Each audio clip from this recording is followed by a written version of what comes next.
Buenas noches, damas y caballeros, doctores y doctoras. La segunda sesión de endometriosis, estado del arte, está por iniciar. Antes de comenzar, el doctor Vázquez, nuestro moderador esta noche, desea compartir con nosotros un video acerca del tema que nos reúne esta noche. Doctor, cedo control de mi pantalla. Por favor, proyecte el video.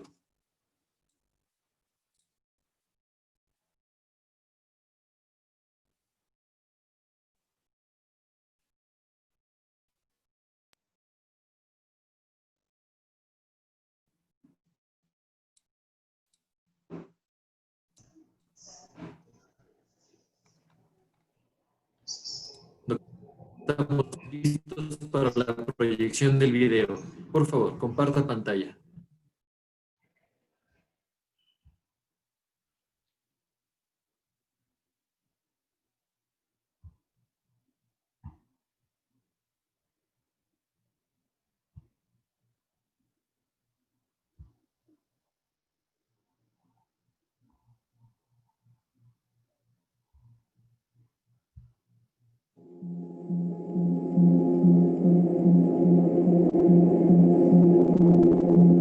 It's still unacceptable that women have to see 7 to 10 physicians in order to get a diagnosis. I went 18 years thinking that this pain all the time was totally normal. Many people didn't understand why I was going through these things. I remember a doctor asked me if my mental health was okay.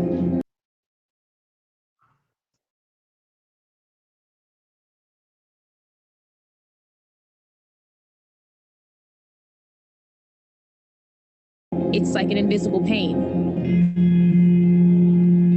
You become a silent sufferer. I believe so. This isn't just a disease of women with painful periods. This is a societal disease. Unfortunately, the way that we practice medicine is not conducive for what women with endometriosis need. That's hard to hear at 13, considering you're still a kid and you always have dreams of and getting married and having the white picket fence and happily ever after. Speaking up about the disease matters. I think that we have a tendency as women really to subvert our pain and put everybody. It was for someone else's battle. Because if you're not well, you can't be good to anybody around you. You got to know your own pain in order to manage it. Until the group that is affected stands up and says, enough already, it will not stop.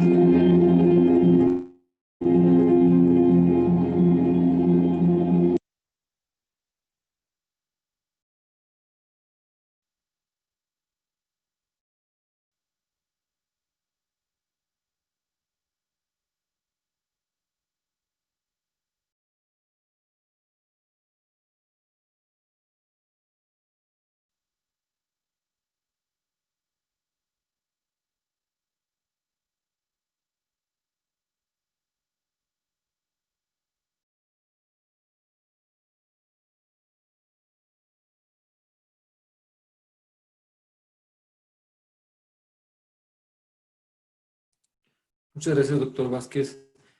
Antes de iniciar nuestra sesión, quiero recordarles a todos los asistentes, primero agradecerles por su gentileza de estar con nosotros esta noche en la sesión 2 de endometriosis, estado del arte, y recordarles que deben guardar el vínculo que han usado esta noche para la sesión 3 y 4. Es el mismo vínculo que deben utilizar. Además, quienes asistan a todas las sesiones tendrán un diploma, un reconocimiento de parte de CIAEGI, digital y físico posteriormente. En la barra inferior de su pantalla tendrán el botón preguntas, donde pueden plantear todas sus dudas y preguntas y serán resueltas al final, después de las dos ponencias, por parte de los profesores, el director científico del programa, que es el doctor Campuzano, y nuestro moderador esta noche, el doctor Vázquez. Así que bienvenidos. Para Exceltis es un enorme placer y honor tenerlos aquí. Y para expresar esto mejor, nuestro gerente regional de la región andina, don Carlos Carvajal, se quiere dirigir a ustedes. Enciendo video y audio. Don Carlos. Muy buenas noches a todos los profesionales que nos acompañan de distintas partes del mundo a esta segunda sesión del curso de actualización en endometriosis. En la primera sesión del día martes, creo que batimos un récord en audiencia en este tipo de actividades. Estuvimos presentes con 1.600 asistentes en línea durante toda la presentación, lo cual es un récord y nos habla también de una nueva forma de comunicarnos. Esto de la pandemia también nos ha obligado a una forma distinta de comunicarnos, pero que también nos entrega mucho valor en el sentido de poder tener 1.600 profesionales conectados de distintos países y que nos permiten ingresar a sus casas. Muchas gracias por acompañarnos en esta segunda sesión. Debo decirle que para esta segunda sesión tenemos más de 2.500 inscritos y ya en sala aproximadamente 1.300 asistentes que están conectados con nosotros. En nombre de Excelti es un gran honor para nosotros acompañarlos, el poder estar colaborando con la Sociedad Iberoamericana de Endoscopía Ginecológica e Imagenología. Agradecer, por supuesto, a su presidente, el doctor Guillermo Campuzano, que ha confiado en nosotros en toda esta gestión. Y no quiero dejar de saludar a los profesionales de los distintos países que nos acompañan. Tenemos profesionales que nos acompañan de Argentina, de Bolivia, de Brasil, de Estados Unidos, Guatemala, de México, en general de todos los países de Centroamérica que también nos están acompañando, y en especial a la gran cantidad de profesionales que es el mayor volumen que nos acompañan, que son todos los médicos que nos acompañan en esta ocasión desde Colombia, Perú, Chile y en especial de Ecuador, que es el país anfitrión. Así que muchas gracias a todos, esperamos que disfruten nuevamente de esta exponencia de estos grandes profesores que tenemos para hoy, y agradecer por supuesto de nuevamente a la Sociedad Iberoamericana de Endoscopía Ginecológica, representada por su presidente, don Guillermo Campuzano, a quien le doy la palabra. Muchas gracias nuevamente, doctor Campuzano. Gracias, don Carlos. Gracias, José Manuel. Buenas noches. Para la Sociedad Iberoamericana de Endoscopía Ginecológica e Imagenología, es motivo de gran satisfacción el estar organizando este evento, así como también ser coorganizadores del mismo, la Sociedad de Obstetricia y Ginecología del Guayas, con el auspicio de la Federación Ecuatoriana de Sociedades de Ginecología y Obstetricia, y el soporte de gestión que tenemos de Exceltis. Gracias por ello. Estamos en la segunda sesión. Fue un éxito la primera con el doctor González, con el doctor Wellington Aguirre. Alejandro, un hombre de mucha experiencia, y las preguntas que hubieron, más de 130 preguntas, en verdad muchas de ellas se quedaron sin contestar, pero a medida que tenemos estas otras sesiones vamos a ir dando luces en esas contestaciones. Distinguida audiencia, gracias a todos ustedes, en verdad que marcan un hito en lo que constituye la educación médica continua que organizan las sociedades científicas para nuestros médicos, para nuestros especialistas y el personal que nos escucha. Esta segunda sesión la dirige el doctor Rodrigo Vázquez, a quien dejo la palabra como anfitrión en el manejo de las ponencias y la sesión de preguntas y respuestas. Rodrigo, gracias, bienvenido. Muy buenas noches con todos. Guillermo, muchísimas gracias, y un reconocimiento a la vez a la CIAGI, en la cabeza de Guillermo Campuzano y todo su directivo, por la gran iniciativa de haber realizado estas charlas. Realmente endometriosis, estado del arte, este webinar es un tema supremamente importante, y es muy reconfortante ver la cantidad de asistentes, de inscritos y asistentes a un tipo de este tipo de charlas, que son de alta especialidad de hecho, y el interés que cada vez más se está demostrando sobre una patología sobre la cual es la que más se ha escrito y publicado en los últimos años en ginecología. Como bien lo mencionó, estamos en una cifra más o menos de 1.300 asistentes hasta el momento. Es un número realmente un récord para este tipo de eventos. Felicidades por eso. Siguiendo en el orden de ideas, bueno, en la noche de hoy, continuando con la segunda de 4 sesiones, en la noche de hoy contamos con la ponencia de dos amigos de la casa, dos especialistas, el doctor Juan Carlos Ramírez, médico especialista en ginecología, obstetricia y cirugía laparoscópica de la Universidad del Rosario, en Bogotá, Colombia. Él es profesor de posgrado en la Universidad del Bosque y Universidad del Rosario en Bogotá, jefe de la sección de laparoscopía clínica del Country y la Colina en Bogotá, miembro de la Sociedad Mundial de Endometriosis, miembro de la AAGL, autor de proyectos de investigación y publicaciones científicas en múltiples revistas tanto nacionales como internacionales. El tema que el doctor Juan Carlos Ramírez nos va a ilustrar esta noche es sobre el manejo médico en la endometriosis. A continuación de esta charla tendremos la charla sobre el manejo quirúrgico de la patología a cargo de un gran amigo de la casa, como es el doctor Leonel Leroy López, nos acompaña desde la Ciudad de México. El doctor Leroy López, un ginecobstetra especialista en reproducción asistida, certificado en cirugía laparoscópica avanzada y cirugía robótica, presidente de la Federación Mexicana de Asociaciones y Colegios de Endoscopía Ginecológica, miembro del Departamento de Cirugía de Endoscopía Ginecológica, permítame, del muy querido y recordado Instituto Nacional de Perinatología, nuestra alma mater en la Ciudad de México, miembro del AAGL y autor de múltiples proyectos y trabajos de investigación a nivel nacional e internacional. Con ustedes, el doctor Juan Carlos Ramírez. Muchas gracias. Bueno, muy bien. No sé si tenemos buen retorno de audio. ¿Se oye bien? Se oye perfecto, doctor. Perfecto.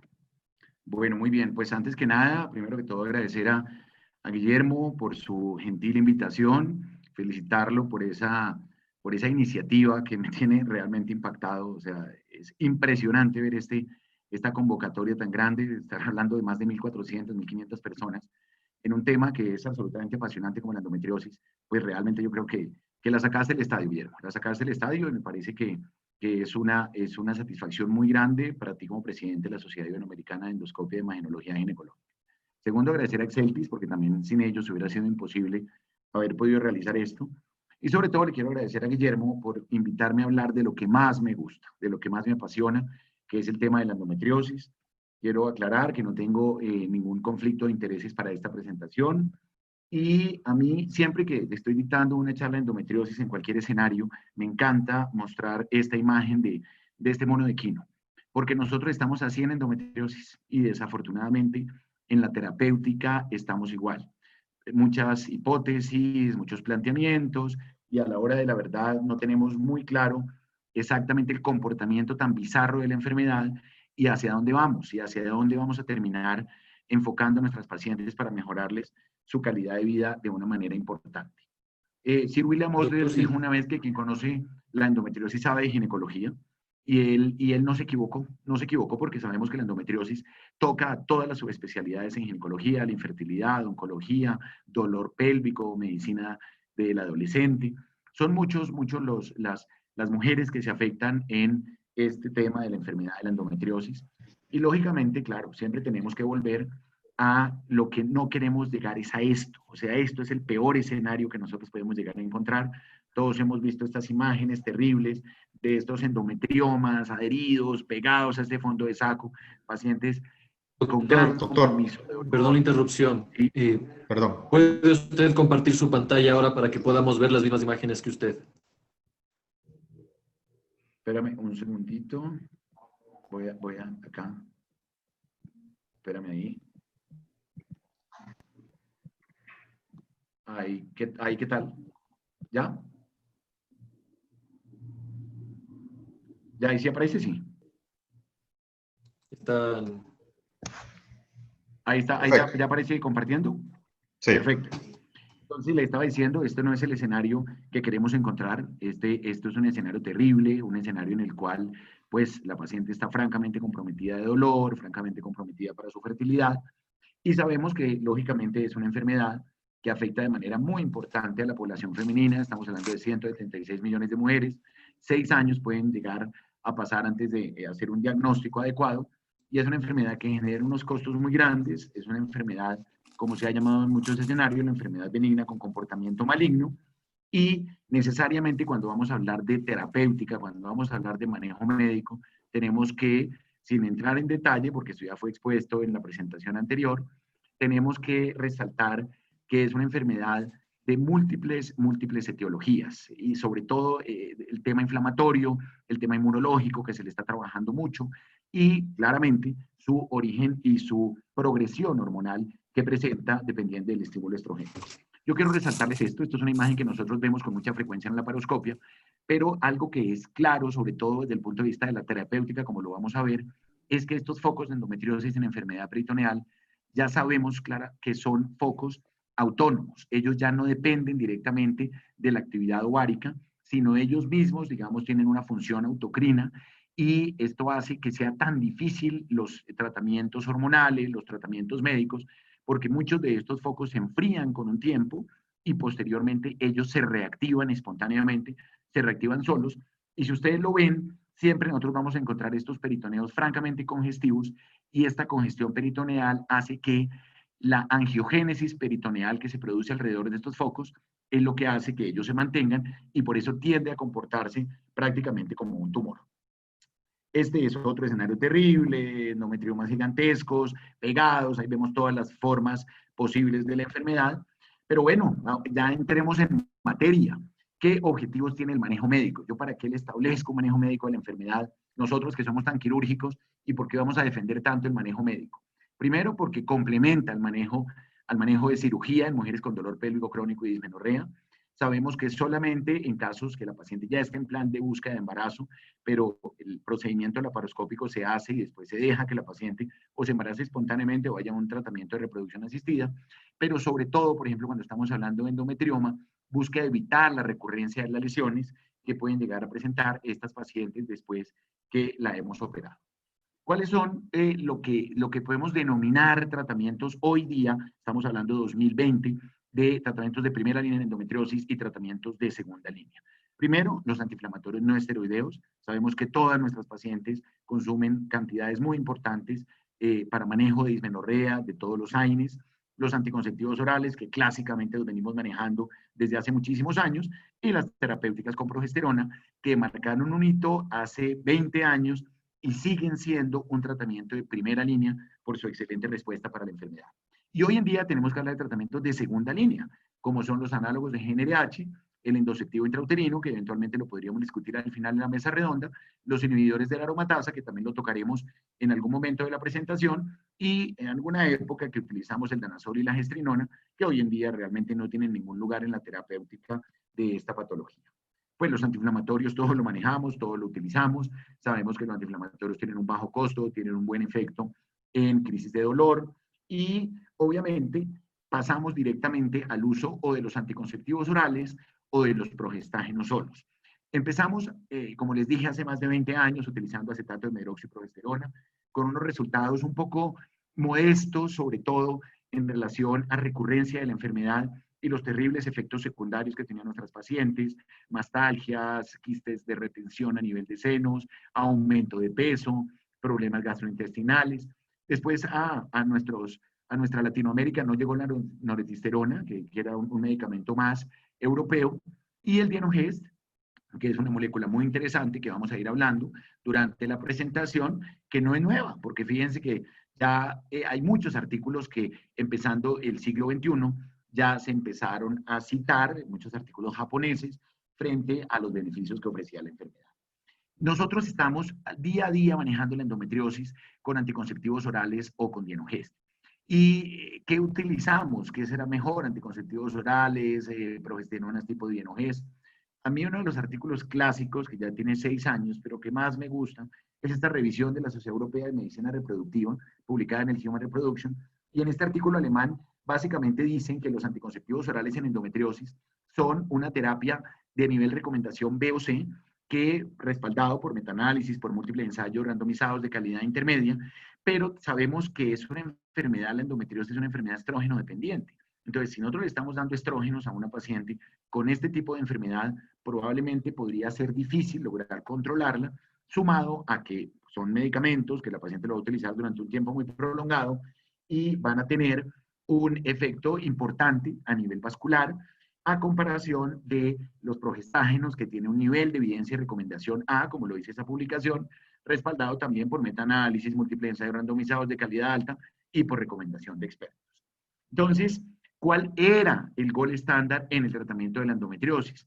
Los análogos de GnRH, no nos digamos mentiras, un medicamento de más de hace 20 años, con varias presentaciones, leuprolide, que fue la que más utilizamos, también en nuestro medio también tuvimos goserelina, también algo de triptorelina, y con una medicación con un muy buen potente efecto antiestrogénico, una acción directa sobre el endometrio ectópico, una mínima toxicidad hepática, veníamos de esas hepatitis terribles, tóxicas, farmacológicas del danazol, pero con una situación importantísima. Nuestra limitante era el alto costo, acordémonos que era un medicamento costoso, que tenía a estas pacientes unos múltiples síntomas de hipoestrogenismo, a tal punto que llegábamos a prescribir terapias ADVAC con estrógenos, con tibolona, con muchos preparados farmacológicos, y no podríamos olvidar que sobre todo en estos tratamientos prolongados de 6 meses, las pacientes tenían un riesgo de osteopenia importante.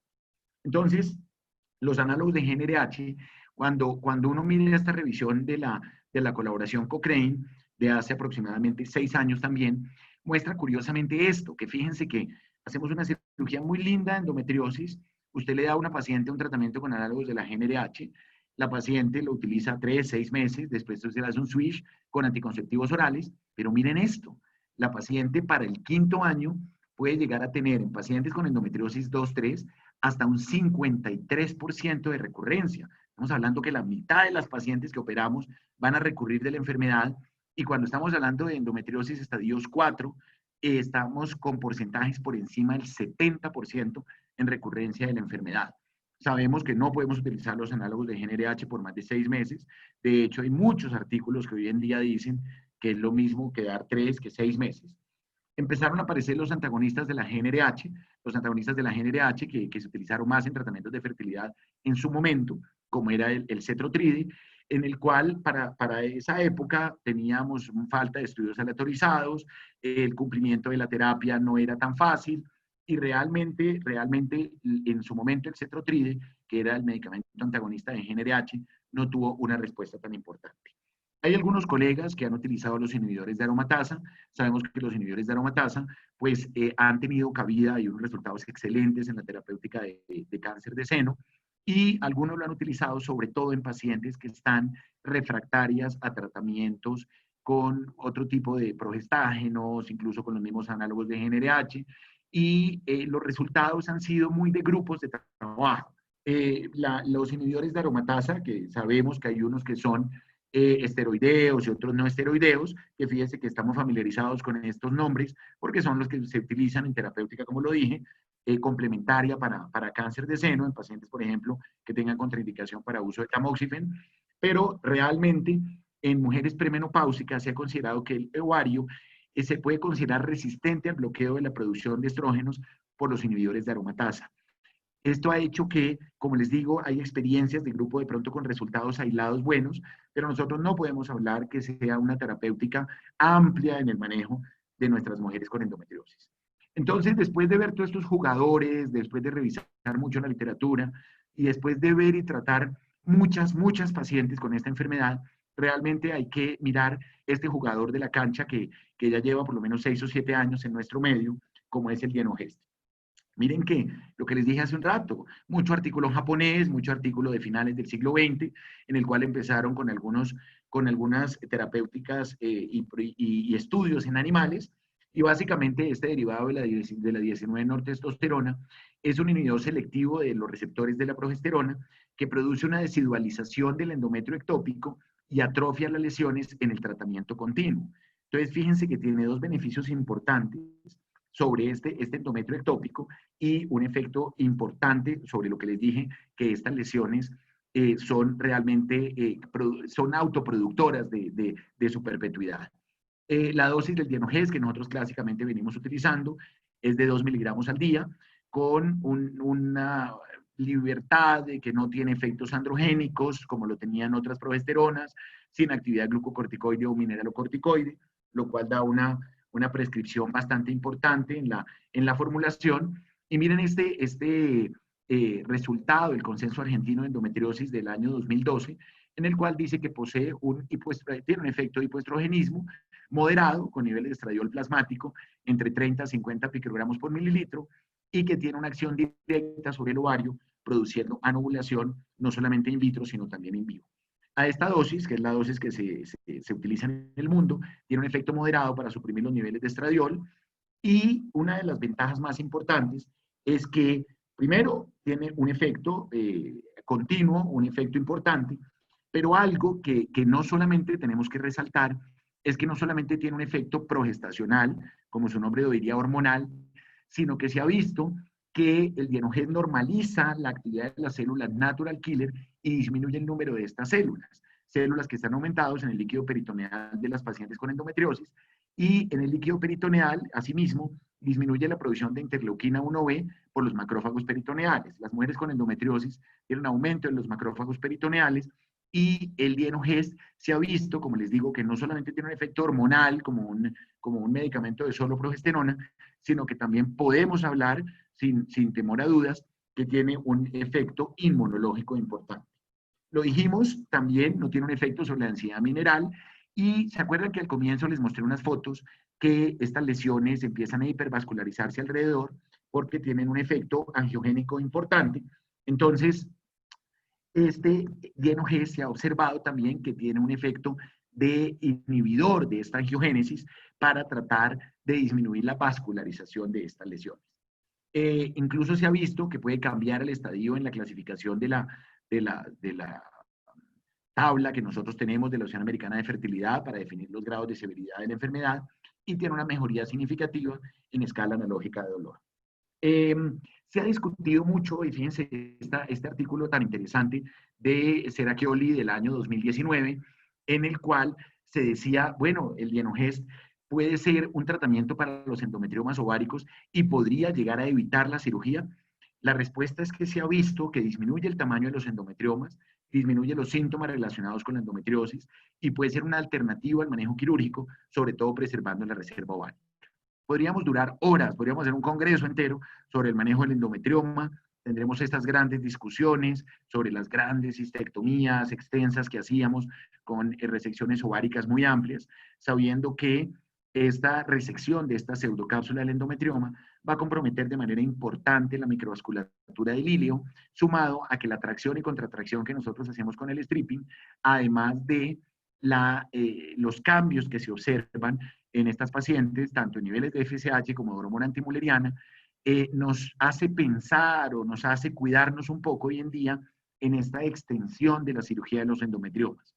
Sabemos que hoy en día los endometriomas de menos de 4 centímetros idealmente no se deberían operar, los endometriomas mayores ya cuando están con una sintomatología dolorosa, pero ya cuando estamos haciendo estas cirugías grandes de endometriomas, tenemos que hacer una preservación ovárica. Yo utilizo una frase en las charlas en que dice, lo que no daña el endometrioma lo daña el cirujano.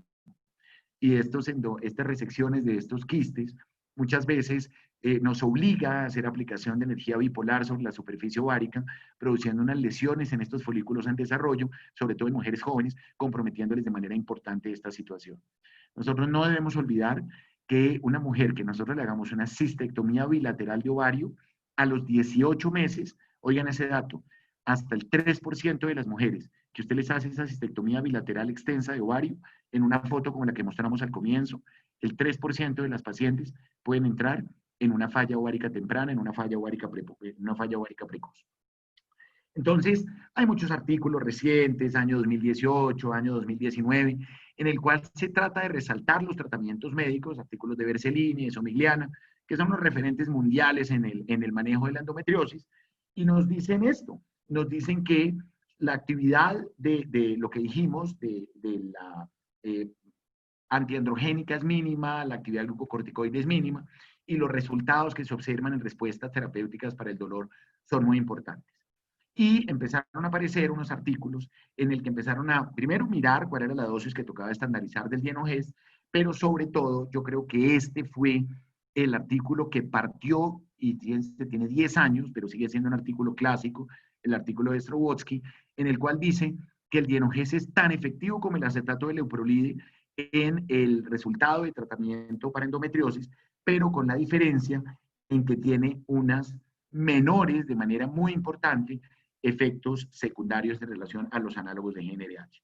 Ahí uno observa, fíjense la escala lógica de dolor al lado izquierdo, las semanas de duración del tratamiento, y miren que los resultados son exactamente igual a los análogos de GnRH, con una menor cantidad, una menor presencia, sobre todo en el acetato de leuprolide, que fíjense que se asocia con depresión, se asocia con unos trastornos del sueño, fíjense en la parte de abajo de la tabla, una sequedad vaginal mucho más marcada en el acetato de leuprolide.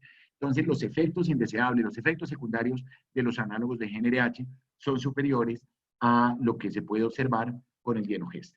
Y empiezan a aparecer más artículos, no nos vamos a detener en ellos porque en aras del tiempo, en aras de poner un mensaje un poquito más claro, pero muchos artículos que nos respaldan que son medicamentos, los progestágenos y en especial el dienogest, medicamentos con un perfil de seguridad alto, con menos efectos secundarios, con un spotting que se lo tenemos que explicar a las pacientes, pero sin mastalgia, sin aumento de peso, sin retención hídrica, y con unos resultados bastante importantes, como les digo, y una ventaja enorme que nos permite hacer una terapia de mantenimiento.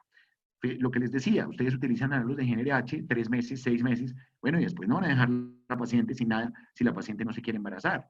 Entonces, necesariamente hay que hacerle un switch anticonceptivos orales. La ventaja de nosotros utilizar el dienogest es que podemos utilizarlo desde el posoperatorio inmediato hasta un tiempo prolongado, como ya lo observaremos un poquito más adelante. En el tema controversial del endometrioma ovárico, que lo tenemos que citar, fíjense que pues, se ha discutido mucho, uno de los que más publica es Doné, frente a cuál es la cirugía ideal en la preservación del endometrioma ovárico, como lo dijimos. Idealmente nosotros debemos utilizar hoy en día lo que se llama la técnica combinada de Doné en el manejo de los endometriomas, si ya lo vamos a hacer quirúrgico. Abrir, drenar el endometrioma, coagular un poco la base, mandar una parte de la cápsula para patología, para tener la tranquilidad que ahí no hay un componente oncológico, y tratar de hacer la mayor preservación ovárica, pero necesariamente hacer una terapia farmacológica complementaria. No es el tema de esta charla, eso lo voy a presentarle hoy más adelante, pero realmente es para mostrar cómo hoy en día se recomienda lo de la técnica combinada de Doné. Pero aquí es donde se pone el dedo en la llaga. Miren que Angioni, en el año 2019, dice, bueno, entonces el dienogest es el mejor tratamiento para los endometriomas ováricos, y empieza a mostrar una cantidad de artículos. Vuelvo y les digo, a esta hora los números no nos entran mucho, pero nos empieza a mostrar que los resultados, en comparación incluso con anticonceptivos orales y con el manejo quirúrgico, puede llegar a ser mucho más promisorio en estas pacientes. La conclusión, como en todos los artículos, que es lo que más nos interesa, es que fíjense que la reducción del tamaño de los endometriomas puede llegar a ser significativo con el uso del dienogest, incluso en endometriomas de hasta 6 centímetros. Endometriomas que a todas luces, hace 4 o 5 años, de entrada, nosotros diríamos, bueno, vamos a programarla para una cirugía, y fíjense los resultados que estamos observando con la terapia farmacológica en estas pacientes. Dándole una aplicación a la idea de Guillermo, que estamos en la era del COVID, pues lógicamente también nos toca operar menos y nos toca hacer más terapias farmacológicas, sobre todo por los riesgos, por todas las cosas que ya conocemos, y fíjense que sería una muy buena alternativa para incluso pacientes con endometriomas grandes, 5 o 6 centímetros, con unas buenas respuestas terapéuticas. Ahí lo ven, fíjense, endometriomas que podrían llegar a tener unos tamaños casi por encima de los 5 centímetros, y miren que se puede llegar después de 6 meses de tratamiento, ojo, sin reducir el impacto negativo que ya dijimos puede llegar a tener en muchas ocasiones la cirugía de los endometriomas. Y así, posteriormente aparecen más artículos interesantes respecto a esto, pero los que a mí más me gustan son estos, en los cuales comparan uso a largo plazo de anticonceptivos orales y versus dienogest para prevenir la recurrencia de los endometriomas, incluso en endometriomas, como les digo, que de pronto ya han sido operados. Y se observa que con terapias incluso por 24 meses continuas, las reducciones de los endometriomas o de una recaída de un nuevo endometrioma puede llegar a ser superior al 70%. Entonces, es una muy buena alternativa también para pacientes que hemos operado endometriomas y que le vamos a dar una terapia continua para poder observar estos resultados. Fíjense, artículo reciente, 2018, de Koshiba, en el cual dice que en estadios tempranos para recurrencia de los endometriomas podría ser una alternativa ideal para cirugías repetitivas. No hay nada peor, y ustedes, queridos colegas que están operando todos los días cirugías de endometriosis, saber que a los 28 años ya tenemos una paciente que es la tercera cirugía en ese ovario, con unos ovarios ahí recurrentes de endometriosis, si se justificará realmente volver a operarlos, volver a quitar cápsulas de endometrioma o darle la alternativa a una opción terapéutica farmacológica importante. Sabemos que, volvemos otra vez a lo del efecto inmunomodulador del Dianogest. Fíjense que la resistencia del tejido endometriósico a la progesterona puede ser explicada por alteraciones en estos receptores estrogénicos y progestacionales. Y muchos de estos receptores que se han evaluado es que miren que esta molécula puede mejorar la resistencia a la progesterona en el tejido endometriósico, incrementando la expresión de estos receptores y facilitando, porque sabemos que estos focos, sobre todo los de enfermedad peritoneal, ellos tienen una capacidad de cambiar los receptores y por eso es que se van volviendo, casi por decirlo así, como resistente a los tratamientos. Bueno, y en endometriosis infiltrante profunda, ¿hay manejo médico o no hay manejo médico? Claro que lo hay. ¿Qué pasa con las bellísimas cirugías de grandes resecciones, shading, resección discoide, resección segmentaria? Claro, son cirugías muy lindas que las hacemos, pero no podemos olvidar que algunos dicen 10, otros dicen 15. Me fui por el porcentaje más alto, en el que hasta el 30% de la cirugía de endometriosis infiltrante profunda tienen morbilidad importante. Muchas de estas pacientes les cambiamos, por ejemplo, una disquesia muy severa por un tenesmo rectal constante, por ejemplo. Entonces, sabemos que estas pacientes pueden tener incluso en el posoperatorio inmediato fístulas rectovaginales. Sabemos que se necesita un gran entrenamiento quirúrgico para hacer este tipo de cirugías. Y miren este artículo tan interesante de Leonardo Pinto del año 2017, en el cual muestra que puede haber remisión de los síntomas en estos nódulos de endometriosis del tabique rectovaginal. Hace un estudio interesante, sencillito, que es el único en números que les voy a mostrar. 30 pacientes que tienen diagnóstico ecográfico de endometriosis intestinal y rectovaginal. Se utiliza Dianogest durante 12 meses, de la dosis clásica de 2 miligramos, pacientes de 36 años de edad. Miren con estas calidades de vida: 83% de dispareunia, 73% de dismenorrea, 66% de dolor pélvico crónico. Y miren que estas mujeres tuvieron una mejoría sintomática en la escala analógica de dolor superior al 70%, pero algo muy curioso, lo que observaron es que era sin reducción del volumen de los nódulos. O sea, se hacían seguimientos con ecografías de mapeos de endometriosis, con resonancias para evaluar con protocolos de endometriosis tabique rectovaginal, y se encontró que estas mujeres que se les administraba en estos nódulos reducciones hasta el 70%, sin reducción del tamaño del nódulo, pero sí con una mejoría muy significativa en cuanto a mejoría del dolor. Siempre se dice, bueno, pero ¿cuánto tiempo? ¿Cuánto tiempo se deben utilizar estas progesteronas? Fíjense que este artículo del año 2011 ya nos decía que un seguimiento a 66 meses continuos, con unos efectos adversos predecibles, ya lo sabemos, spotting, migraña en algunas otras, pero sobre todo con una alta tasa de aceptación por parte de las pacientes. Y es del año 2018 que hace un análisis retrospectivo Romer, publicado en Archivos de Ginecología y Obstetricia, en el cual habla resultado y seguridad a largo plazo con esta medicación. Y fíjense, él nos dice que se puede utilizar durante 60 meses continuos, sobre todo evitar la recurrencia posoperatoria con una muy buena tolerancia. No puedo terminar mi charla, doctores, sin hablar de una molécula interesante. Yo les podría decir, con poca experiencia, yo la conocí realmente en el Congreso Ahorita en el Americano en Vancouver en noviembre del año pasado. Una molécula que es un antagonista del receptor de la hormona liberadora de gonadotrofinas y fue aprobado en el 2018 por la FDA para tratamiento de dolor moderado intenso asociado a endometriosis.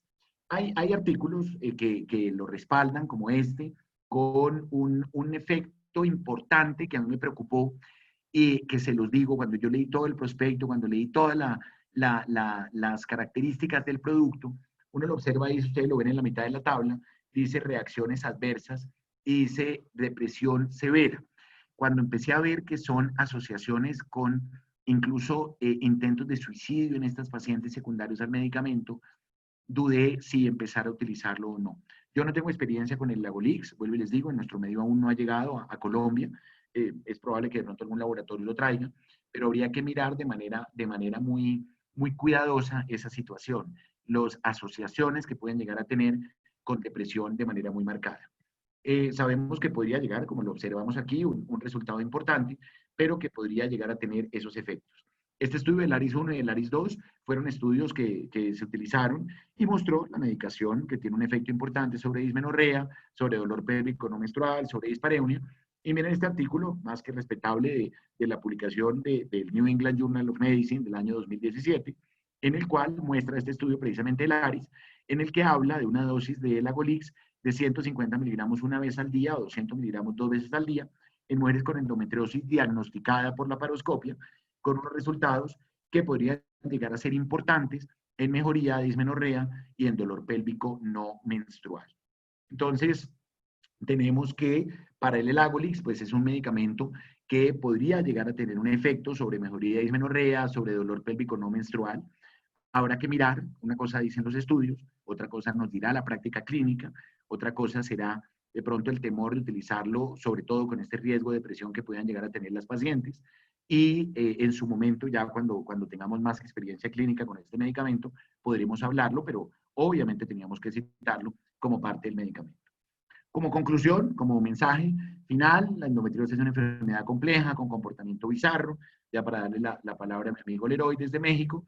Y pues bueno, sabemos muchos mensajes que son para llevar a casa, cosas que ya hemos repetido, que el tratamiento quirúrgico con ablación y resección de las lesiones por vía laparoscópica y el tratamiento del endometrioma, ya insistimos mucho sobre él, tratar de ser lo más conservador posible. Pero podemos afirmar, digamos, como conclusión y corolario de mi presentación, es que hoy en día, para todo lo que existe de manejo médico de endometriosis, podemos decir con una buena, suficiente evidencia clínica, que es un medicamento promisorio, con resultados muy esperanzadores en calidad de vida, con resultados similares a los análogos de GnRH, que por eso lo aclaré, era el gold standard, donde mucho tiempo fueron considerados la terapia de primera línea en el manejo de la enfermedad, pero también como un mensaje final del tema de la endometriosis, tenemos que hablar algo importante. Es uno, lo abiertos que nosotros tenemos que ser en la receptividad de las pacientes cuando nos están diciendo ante el desespero de la persistencia de la sintomatología clínica. Hay muchos estudios, ustedes lo observan, con medicinas alternativas, con ejercicio, con dieta. Ustedes ven que muchas pacientes leen muchos libros, dieta para la mujer con endometriosis, ejercicios para la mujer con endometriosis. Es una patología que afecta tanto la calidad de vida que así como nosotros le hacemos prescripciones farmacológicas importantes, yo le resalto mucho a mis pacientes también y le digo, mire, haga terapias de yoga, haga terapias de ejercicio, trate de buscar algunos alimentos que están descritos que podrían llegar a servir para esto. O sea, como un complemento, como darle idealmente una manera integral al enfoque farmacológico y clínico a nuestras pacientes. Les quiero agradecer nuevamente su atención, esto terminándolo ya casi con 1.500 participantes y estaré muy atento ya al panel de preguntas para tratar de resolver entre todas las dudas. Muchas gracias. Doctor Ramírez, muchísimas gracias, muchas felicidades por su charla, realmente brillante, sumamente clara, abordando los varios fenotipos que presenta la endometriosis, ¿no? Recalcando mucho un medicamento que es como el Dienogés. Realmente se han generado muchísimas preguntas hasta el momento, pero siguiendo la dinámica de la sesión 1, vamos a dejar la ronda de preguntas hacia el final, ¿no? Luego de la exposición del doctor Leonel Leroy, abriremos el panel para discusión y las preguntas. A continuación, bueno, ya lo presenté previamente, para mí es un inmenso placer y gusto presentar a un amigo de la casa, como es el doctor Leonel Leroy López, con el tema endometriosis en tiempos de la pandemia, laparoscopía versus laparotomía. Adelante, Leonel. Muchas gracias, Rodrigo. Muchas gracias por la presentación. Muchas gracias. Tengo que abrir aquí. No sé si se ve la pantalla todavía o no.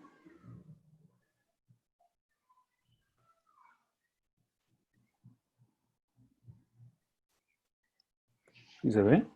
Sí, se ve muy claro.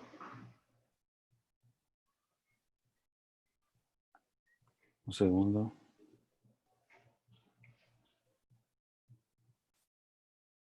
Aquí veo algo de Me aparece el chat. Ah, ok, ya. Su presentación. Perdón.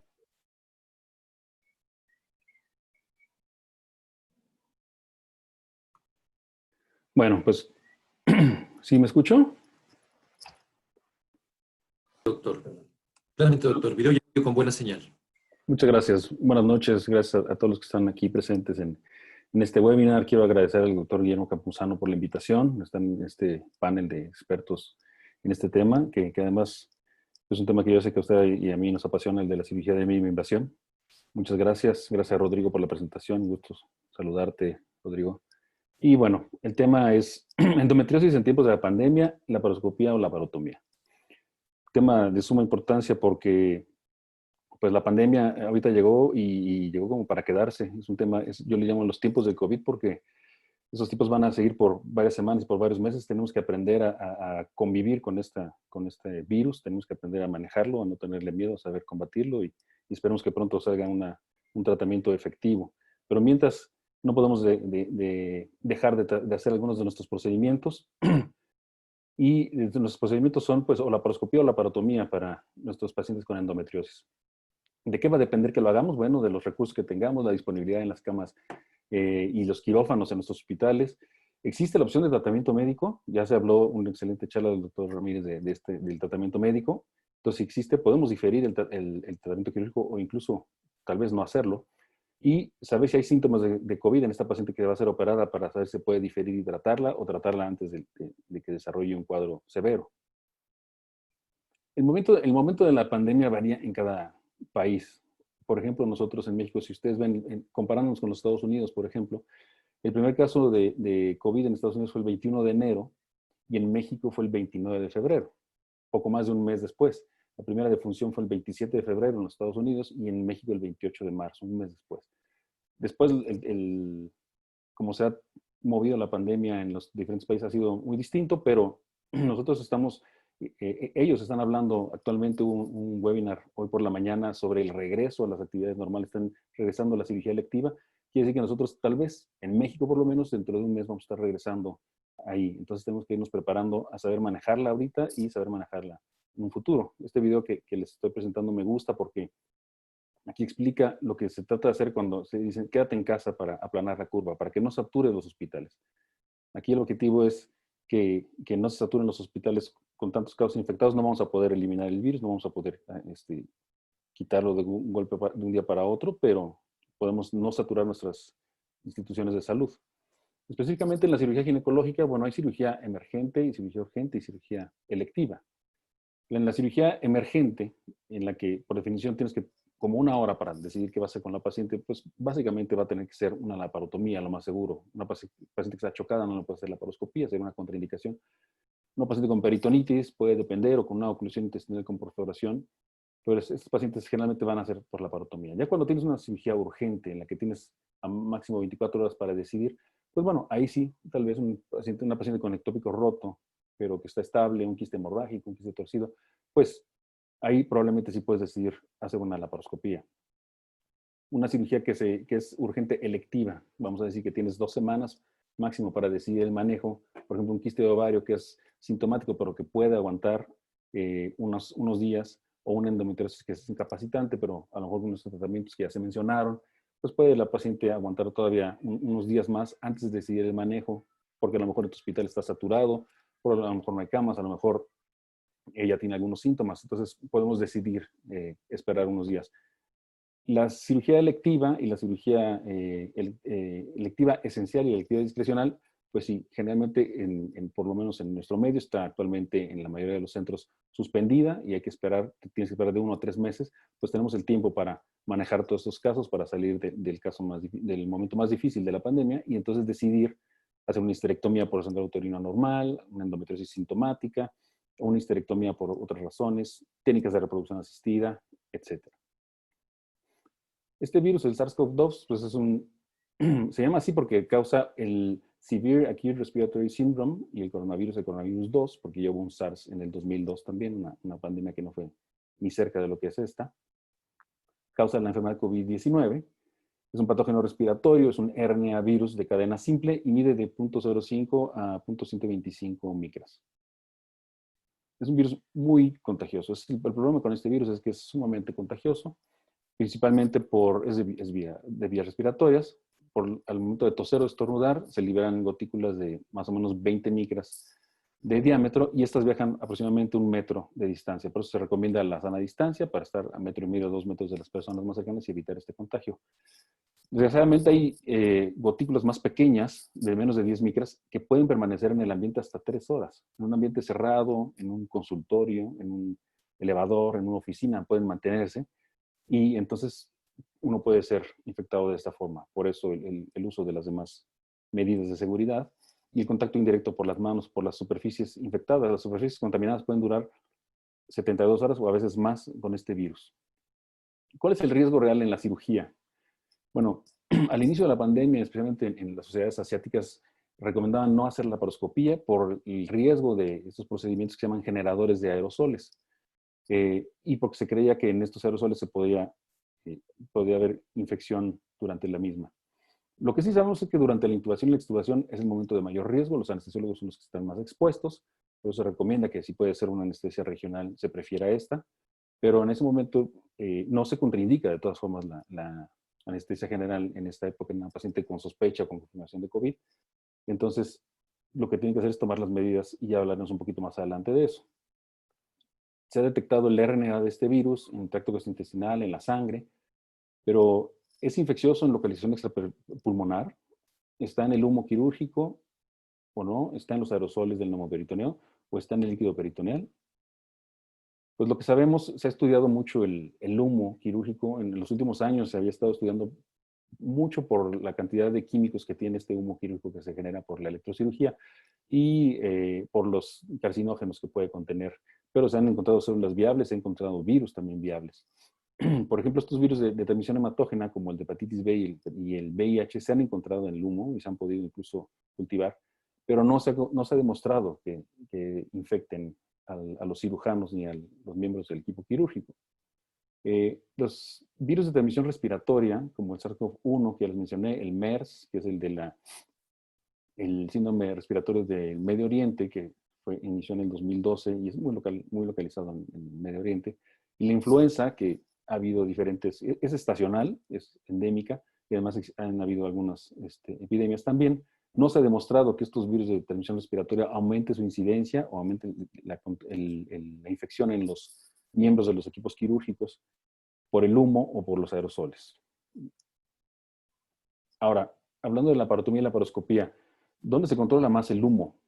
La verdad es que en las cirugías abiertas, si no hay un aspirador de humo que esté a 2 centímetros de la punta del instrumento, el humo se dispersa por todo el cuarto quirúrgico. Lo hemos vivido, en cirugías abiertas todo huele a que se está operando. ¿Y qué pasa con la laparoscopía? Pues la laparoscopía, estamos trabajando dentro de un domo, está controlada la cantidad de gas, tenemos que ser más conscientes del control de este gas que no se salga, pero tenemos un aspirador con el cual podemos estar aspirando estos aerosoles y este humo que se forma. Entonces, de esa forma, el humo se controla mucho mejor en la laparoscopía que en la laparotomía. Entonces, esa no sería una razón para decidir por una laparotomía. Como les dije, no hay evidencia convincente de que los virus hematógenos o respiratorios puedan transmitirse a través del humo quirúrgico por la aerosolización del neumoperitoneo. Ahora, recientemente salió un artículo, algunos de ustedes seguramente ya lo han leído, sobre la presencia de RNA viral en líquido peritoneal. Se trató de un paciente masculino, 78 años, en Italia, que llegó con dolor abdominal, datos de oclusión intestinal, pero síntomas respiratorios leves, tos y fiebre. Se le hizo el estudio de PCR para SARS-CoV-2, salió positivo, una tomografía de tórax, encontró una neumonía bilateral, entonces se tenía que operar, se hizo una laparotomía. Y bueno, con todas las precauciones, ellos tomaron 3 muestras de diferentes lados del peritoneo. Ellos nos dicen en el artículo que no hubo perforación, no hubo resección intestinal, pensando en que pudiera haber una contaminación ahí del líquido peritoneal, y refieren que es el primer caso documentado de RNA del virus en líquido peritoneal. Aunque no se pudo aislar el virus, hay RNA y es un riesgo potencial, pero también el líquido peritoneal se maneja mejor en una laparoscopía que en una laparotomía, entonces no sería tampoco una razón para preferir una laparotomía. ¿Cuál es el equipo de protección personal que se recomienda?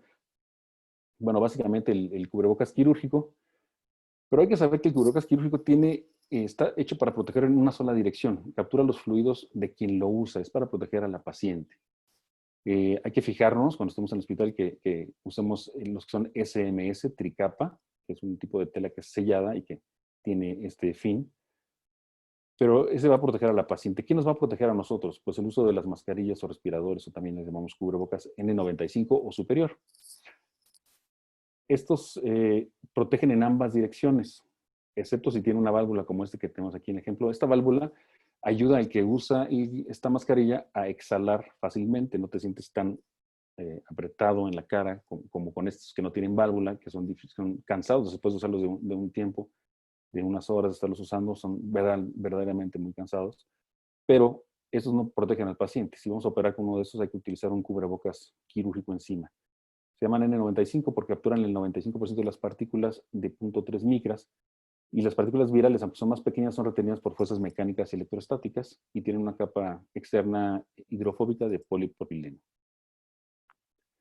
Pues como esta pandemia se ha extendido por todo el mundo, ha habido una escasez de estos productos que normalmente se consideran como desechables, pero la CDC ya ha dado incluso recomendaciones de cómo se pueden reutilizar. Estas mascarillas, estos cubrebocas, se pueden utilizar hasta por 8 horas continuas. Se pueden reutilizar hasta por 5 veces, siempre y cuando no estén sucios, no estén dañados. Se recomienda resguardarlos por mínimo 72 horas en bolsas de papel, por separado en cada cubrebocas, que estén ventiladas, no cerradas. Y lo recomendable es que el usuario que tenga varios para poderlo estar alternando cada 3 o 4 días. Se pueden resterilizar en peróxido de hidrógeno, siempre y cuando no tenga celulosa.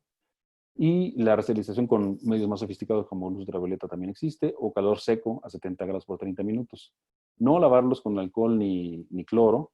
Esto es muy común. Algunos doctores, algunos no médicos que consiguen sus mascarillas dicen, yo llego a mi casa y le pongo Lysol, y pues esto disminuye la capacidad de filtrado, entonces deben dejar solos aquí por 72 horas, es mejor. Entonces esa sería como esta pieza de cara, que es la desechable. Hay los que son reutilizables, que le llaman elastomeric, y son de este material y tienen la opción de colocarles 2 filtros, que pueden ser N95 o más o superiores, y hay unos que son de la cara completa. Cualquiera de esos funciona muy bien también para operar. Entonces el equipo recomendado pues tiene que ser un cubrebocas N95. Yo recomiendo siempre agregar un cubrebocas quirúrgico encima, aunque tenga válvula o no. Un gorro que cubra la cabeza y que cubra las orejas. Lentes de estos tipos protectores, una mascarilla completa con sello y con los 2 filtros, o unos gogles que sellen también son mejores, aunque estos tienden a empañarse bastante. Usar cubrebotas que sean impermeables, que llegan a la pantorrilla y que se ajusten bien, como en estos 2 ejemplos. Una bata quirúrgica que sea repelente a fluidos, doble si es posible, aunque a veces sería incómodo operar con esto, pero mejor estar más protegidos. Y usar dobles guantes también, donde se cuente con los guantes de nitrilo, que son los ideales para tener como primero los de nitrilo y encima los de látex, y si no, pues 2 pares de látex se pueden funcionar bastante bien. Así es como se ve un equipo en un EPP, un equipo de protección personal completo. Esta es una foto de un amigo que está en Texas, que por cierto ellos están regresando ya a la cirugía electiva. Un amigo que está aquí en México, cirujano general, que está operando algunos casos porque ya es de alta incidencia de COVID, así con este equipo que ya lo voy a mencionar más adelante. En lugares de alta incidencia, en lugares con pacientes positivas, no sabemos, ya se han diferenciado y se han formado hospitales que les llaman hospitales COVID aquí en México. Lo ideal es tener quirófanos con presión negativa. Esto es difícil de tener. Lo que hace el sistema de presión negativa es que entra el sistema de ventilación y hay un aspirador que tiene además un filtro y que saca el aire. Esto hace que esté yendo el flujo de aire de la zona más contaminada a la menos contaminada y que además haya menos presión que la presión externa. Entonces, cuando alguien abre la puerta del quirófano o del cuarto, el aire tiende a irse hacia el extractor y hacia el filtro. Si el aire va a recircular, se necesita filtro. Si no va a recircular, no se necesita este filtro. Pero esto no siempre es más frecuente que haya habitaciones de presión negativa más que los quirófanos. Y el objetivo pues, es contener los contaminantes de la paciente. Por ejemplo, las habitaciones de de presión positiva son para pacientes inmunosuprimidos, que lo que se quiere es que salga el aire de la habitación. Aquí lo que se quiere es que entre y que se vaya hacia el flujo del filtro. Y también en estos centros de alta incidencia, como les mostré, se usa estos que se llaman PAPR, que son el Power Air Purifying Respirator. Esta máscara tiene un componente reutilizable, tiene un componente que se conecta a una batería y va impulsando el aire hacia adentro de la máscara, pasa por un filtro, te llega el oxígeno, respiras con mucha comodidad, no se empaña y se le coloca encima este componente que es desechable. Y es la que tiene mayor seguridad, permite respirar sin dificultad y muchas partes son reusables. Esas son las ventajas de este equipo, no lo hay en todos lados. El problema es que limita mucho la visión, especialmente en el campo inferior. Limita también lo que estás escuchando porque oyes tu propia respiración, estás en un campo cerrado, ocupa mucho espacio para cuidarlo, para guardarlos en hospitales, requiere entrenamiento para el uso, para el cuidado. Y su costo aproximadamente en mi hospital es de $150 cada vez que se utiliza por los componentes desechables que tiene. Ahora, en todas estas cirugías, de todas formas, aunque no se ha comprobado la contaminación o la infección por el humo o por la aerosolización, pues se recomienda limitar esto. Y esto debe ser una práctica ya común para todas las cirugías de ahora en adelante. No le prestamos mucha atención al humo, pero ahora tenemos que prestarle y tenemos que cuidarnos del COVID y de los químicos que se expelen en estos. Hay que utilizar una presión de neumoperitoneal de 10 a 12 milímetros de mercurio. La verdad es que es bastante común y se puede operar así en general. A veces pacientes muy obesas tal vez no, pero en general esas presiones se puede operar por lo menos durante la mayor parte de la cirugía para prevenir que se fugue además de los trócares. Disminuir la presión al extraer las piezas quirúrgicas y al extraer los trócares. Generalmente a todos nos ha pasado que sacamos la pieza quirúrgica y sale disparado el gas y sale gotas de sangre. Hay que bajar la presión y extraer nuestras piezas quirúrgicas o hacer una mini laparotomía, por ejemplo, también sacar primero todo el gas. Utilizar la menor cantidad posible de electrocirugía para prevenir que se forme demasiado humo, pero tener un sistema de evacuación de humo. Estos sistemas de evacuación de humo existen los sistemas automáticos activos que tienen filtros EPA de High Efficiency o Ultra Low Particulate, los ULPA, que son los mejores. Generalmente existen en los hospitales, nada más que sí es un equipo que pues agrega un costo al equipo de laparoscopía. Pero si no se cuenta con estos, porque también en muchos lados no los hay, uno puede hacer su propio filtro, o sea, son filtros pasivos o pueden ser activos, pero generalmente estos filtros pasivos con la misma presión del gas que está intraperitoneal va a tender a salir y podemos colocar un filtro de estos de respirador de la anestesia y filtrar nuestro humo para que no salga al quirófano. Y ahorita les voy a mostrar cómo se hace. Y pues así menciono otra vez al anestesiólogo. El anestesiólogo es el que está en mayor riesgo de los aerosoles, especialmente al intubar y al extubar. Entonces la recomendación es, no se contraindica que una paciente pueda ser intubada, pero debe realizarse con el mínimo de personal en quirófano. Hay que esperar a que se intube la paciente, no hay ninguna prisa. Y después entrar el mínimo de pacientes, e incluso se deja 15 minutos, se recomienda por lo menos que haya un recambio del aire adentro. Y si se puede optar por la anestesia local o regional, mejor. Ese es un ejemplo de cómo hemos entrado a cirugía en estas épocas. El N95, encima el quirúrgico. Este es el gorro que es de tela y encima se pone el gorro. Pueden ser los dos desechables, pero encima yo pongo el desechable. Y esta careta que he conseguido que tiene la ventaja, es muy ligera y permite ver, no atrapa la visión en los ángulos. Este tipo de goggles que también he utilizado, y esta careta tiene la ventaja que también se puede inclinar un poco más o menos para permitir un poco más de ventilación y que no se empañe. Y la verdad con eso nos sentimos pues bastante seguros en la sala. Aquí estamos operando. En el caso ahorita les voy a presentar un video. Y aquí es una toma un poco más cercana cómo está el equipo y nos sentimos la verdad bastante seguros y protegidos. Aquí está el filtro del equipo de anestesia, del ventilador de anestesia, que vamos a utilizar para filtrar nuestro humo cuando va saliendo de la cavidad. Entonces ven ustedes cómo se conecta aquí al trocar accesorio. Es una manguera de las que se usan para hacer la aspiración. Esas son mangueras muy largas, se puede cortar un tramo. Simplemente se abre el trocar accesorio, se conecta al filtro y el filtro va conectado al canister. Puede ir conectado al canister con aspiración, sin aspiración. Puede conectarse a un recipiente que tenga hipoclorito de sodio. El chiste es que no salga el humo al medio ambiente. Y la verdad con eso funciona bastante bien y eso debe ser una práctica convencional. Esta paciente de la que les quiero mostrar, en este caso, 24 años, con historia de dismenorrea severa de los últimos 2 años, que se ha agudizado en las últimas semanas. Van con un oncólogo porque le dijeron que tenía por ahí un quiste. El oncólogo me refiere a la paciente y me dice, veo la resonancia magnética. ¿Por qué no corre esto? Perdón, vamos a ver si corre. Ahí está. Y bueno, se decide que la paciente decide en esta época, eso fue a finales de marzo, que prefería operarse por la sintomatología a esperar que pasara todo esto de la pandemia y ver cómo iban a ser las cosas. Entonces, con todas las precauciones entramos. Y aquí lo que voy a demostrarles, bueno, tenía endometriomas bilaterales, un endometrioma de 5 centímetros del lado derecho y 2 endometriomas más pequeños del lado izquierdo. Ya se mencionó y va a haber además adelante una plática sobre endometriomas. Es todo un debate que hay sobre hasta cuándo, qué tanto tratarlos, hasta cuándo. En general lo que se recomienda es que sean de más de 3 centímetros, pero además si son sintomáticos, pues hay que tratar los endometriomas. Se puede utilizar la técnica del drenaje, hacer ablación de la cápsula y luego hacer una segunda laparoscopía, después dar análogos. Pero la verdad es que en nuestro medio no es tan factible esto. Hay que pensar que también en esta paciente no queremos volver a operarla, no queremos tener que volver a entrar. Ven ustedes primero la cantidad de herencias que tenía, aquí está el endometrioma. Lo que se recomienda, antes arrancábamos como una abulsión muy, muy severa del endometrioma, hacemos ahora con una tracción y con lo mínimo que se puede de coagulación con el bipolar. 1, para no generar tanto humo y 2, para no dañar la corteza ovárica.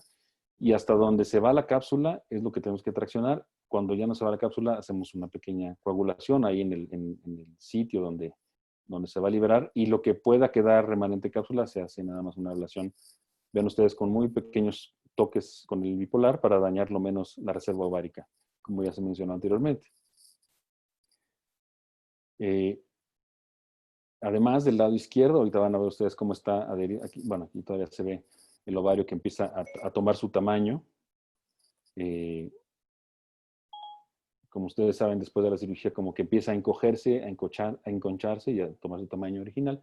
Y del lado izquierdo también estábamos viendo, tratando de encontrar aquí la anatomía de este lado, tratando de liberar en forma Roma. Y vemos que se empieza a ir la disección fácilmente sin tener que, a pesar de que hay algo de sangre, tratamos de no coagular en exceso. Y ahí encontramos el siguiente endometrioma del lado izquierdo. Entonces aquí el objetivo es tratar de encontrar la anatomía, ya que encontramos la fosa ovárica, liberarlo con una disección Roma, tratando de utilizar lo menos que se pueda de energía bipolar. En ocasiones podemos usar monopolar o podemos usar armónico. En este caso se estaba yendo bastante bien con la disección Roma. Lo bueno que podemos decir de este caso es que las fimbrias no estaban tomadas, afortunadamente. Es una paciente de 24 años, recordemos. Entonces no tiene ni la expectativa del embarazo. Es una paciente que tratamos de ser lo más conservadores en el manejo de esta cirugía, pero también tratamos de no tener que volver a entrar con esta paciente a una cirugía después, porque puede estar mucho más adherida en un siguiente intento. Entonces, vean ustedes, ya se liberó el fondo de saco, ya se liberó el ovario izquierdo, hay una buena hemostasia. Y después sí hacemos algo de hemostasia en el fondo uterino, que es donde estaban todas las adherencias, parte del recto y parte de la salpinge y ovario derechos, y de aquí del lado izquierdo, un poco también de aquí del ligamento uterosacro. Entonces hay que hacer ablación de toda esta endometriosis que está aquí superficial para evitar la recurrencia. Una vez que confirmamos la hemostasia, aquí estamos liberando un poco más la salpinge del lado derecho, tratando de ser pues, lo más anatómicos posibles. Esta es una cirugía reproductiva, pensando en que esta paciente se va a quedar embarazada en un futuro. Y a mí me gusta hacer, cuando se puede, un punto de afrontamiento en el ovario, porque tiende a quedar a veces muy abierto, especialmente si fue un endometrioma grande. Entonces, con PDS suelo hacer un solo punto de afrontamiento. A veces cuando es grande se hace un surjete incluso mayor. Pero aquí estamos viendo simplemente para que no quede totalmente expuesta la corteza, para que queden los bordes lo más afrontados posibles. Ahí sí depende de lo que uno vea durante la cirugía. Si uno ve que los bordes se aproximaron después del procedimiento, pues no es necesario hacer este paso, pero en este caso nos pareció que era conveniente y que era más anatómico, más preservador de la anatomía normal y para prevenir la neoformación de adherencias. Se hace se corrobora la hemostasia en pequeños puntos con utilizamos muchas veces este microbipolar. Y al final me gusta utilizar este polvo que es a base de un polímero como de papa, que sirve para hemostasia en capa, y además, al agregarle solución fisiológica, hacemos una pequeña capa que previene la formación de adherencias. Es el único actualmente que yo utilizo como medio para prevenir adherencias. Los demás me han parecido que son difíciles de usar en la laparoscopía. Este me parece bastante cómodo la aplicación. Vean ustedes cómo puede uno irlo manejando, cómo lo puede ir uno esparciendo. Decimos que son los polvos mágicos para que en un futuro se pueda embarazar esta paciente. Y ponemos un poco de solución simplemente para hacer una capa como un gel para prevenir adherencias.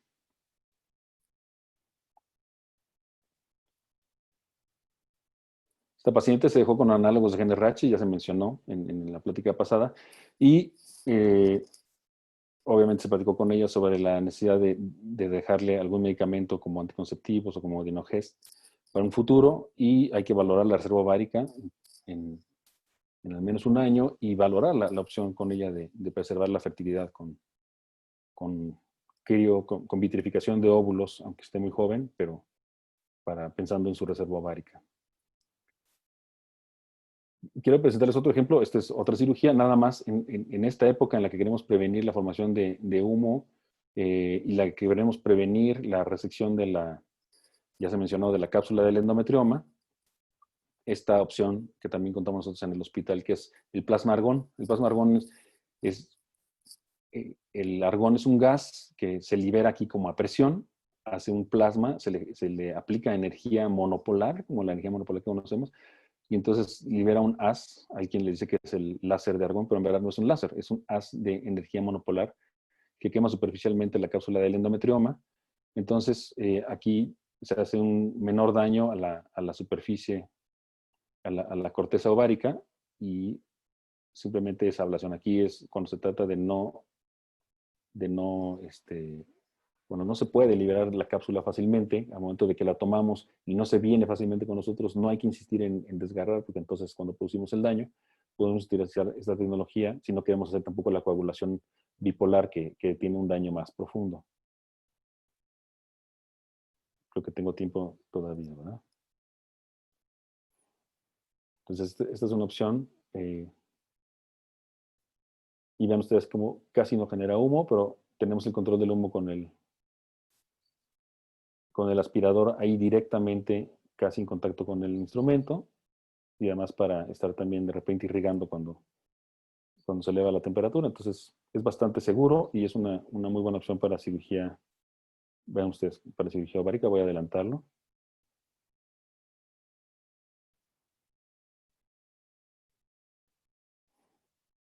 Y si me permiten, voy a presentarles otro videito y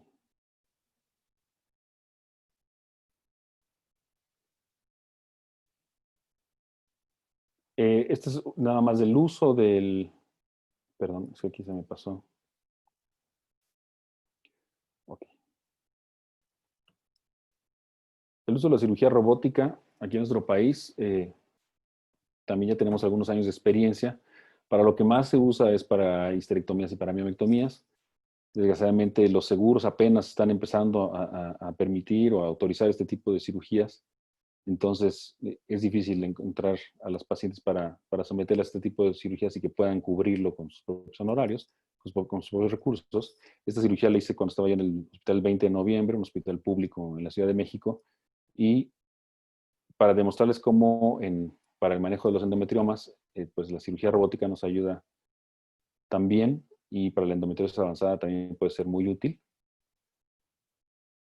Obviamente el robot no va a hacer que seas un buen cirujano, pero te va a permitir hacer movimientos muy finos, te va a permitir llegar a rincones con los que con la laparoscopía convencional pues es difícil de llegar.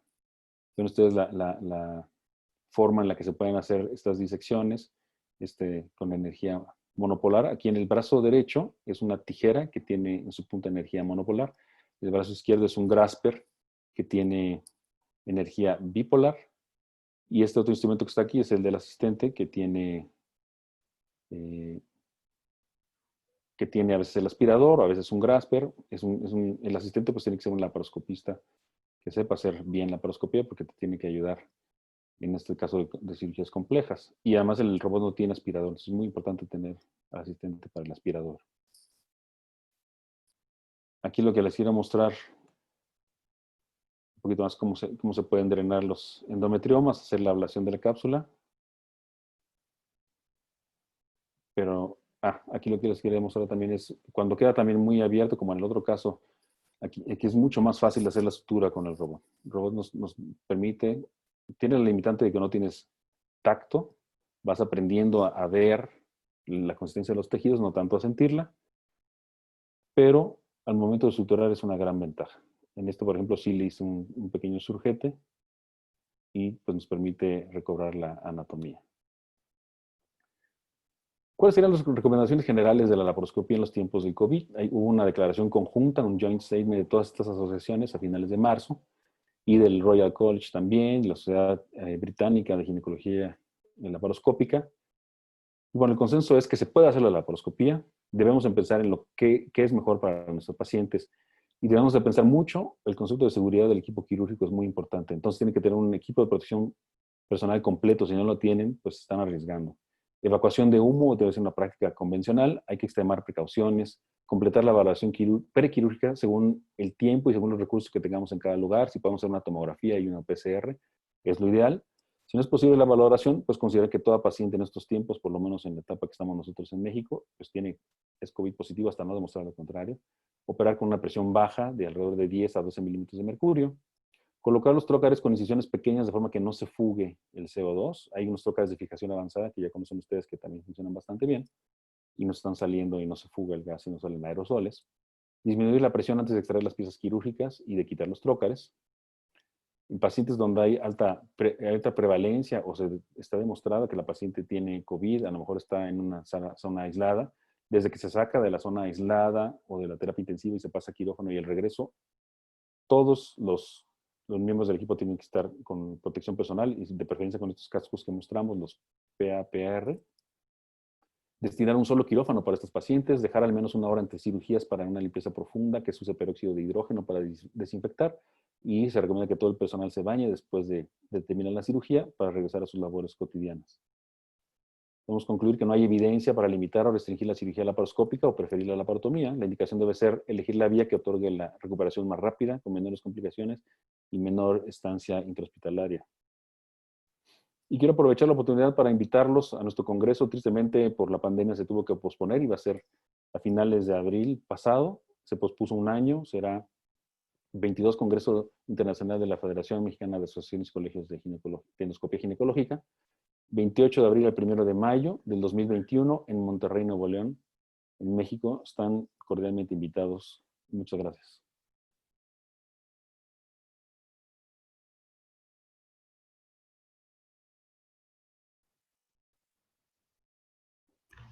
Lionel, Gracias. muchísimas gracias. Brillante charla, muy clara, muy concisa, con muchos consejos muy prácticos, sobre todo en el momento que ya estamos... ¿Perdón? Hola, ¿me escuchas? Sigue, Rodrigo. Sí, decía que una muy buena charla orientadora, con muchos consejos muy prácticos, sobre todo ahora que ya se empieza efectivamente ya a hablar y discutir sobre el volver nuevamente a cirugía. ¿Sí? Sobre ese precisamente punto, tengo entendido incluso que hay clasificaciones de procedimientos quirúrgicos, ¿no? Y tomando una pregunta de la audiencia, ¿qué tipo de cirugías podría indicarse al volver nuevamente a cirugías electivas ginecológicas?